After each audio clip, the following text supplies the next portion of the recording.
வளைகுடா நாடுகளில் உள்ள அமெரிக்காவின் ராணுவ மற்றும் கடற்படை நிலைகளை குறிவைத்து ஈரான் தாக்கி வருகிறது. அந்த வகையில் குவைத்தில் உள்ள அமெரிக்க ராணுவ தளம் அளிக்கப்பட்டிருப்பதாகவும் மீண்டும் பயன்படுத்த முடியாத அளவிற்கு தாக்கி அளிக்கப்பட்டுள்ளதாகவும் ஈரான் அறிவித்திருக்கிறது.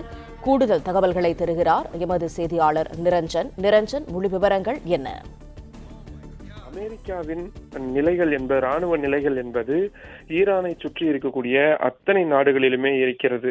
அது லெபனான் ஆகட்டும், அதே போல ஜோர்டான், ஐக்கிய அரபு அமீரகம் உள்ளிட்ட அனைத்து நாடுகளிலுமே இருந்து வரக்கூடிய சூழலில் ஓமன், கத்தார், அதே போல மற்ற நாடுகளிலும் அந்த இடங்கள் ஏற்கனவே ஈரானால் குறிவைக்கப்பட்டிருக்கக்கூடிய சூழலில் தற்பொழுது குவைத்தில் இருக்கக்கூடிய அந்த ராணுவ நிலை என்பதை துல்லியமாக தாக்கி இருப்பதாக ஈரான் தரப்பில் அறிவிக்கப்பட்டிருக்கிறது.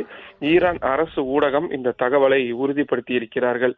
குறிப்பாக அந்த ராணுவ நிலை என்பது முழுமையாக அழிக்கப்பட்டிருப்பதாகவும் அங்கு நிறுத்தி வைக்கப்பட்டிருந்த போர் சம்பந்தமான ஆயுதங்கள், வாகனங்கள், போர் விமானங்கள் மற்றும் ஏவுகணைகளை ஏவுவதற்கு தயாராக இருக்கக்கூடிய அமைப்புகள் உள்ளிட்ட அனைத்துமே முற்றிலுமாக அழிக்கப்பட்டிருப்பதாகவும், சிறிய அளவிலான ஏர்ஸ்ட்ரிப்ஸ் உள்ளிட்ட அனைத்துமே அழிக்கப்பட்டிருப்பதாகவும் தற்பொழுது ஈரான் அரசு அதிகாரப்பூர்வமாக அறிவித்திருக்கிறார்கள். பிளே ஸ்டோர் மற்றும் ஆப் ஸ்டோரில் இருந்து பாலிமர் செயலியை QR கோடு மூலம் பதிவிறக்கம் செய்யுங்கள். செய்திகளை உடனுக்குடன் பெறுங்கள்.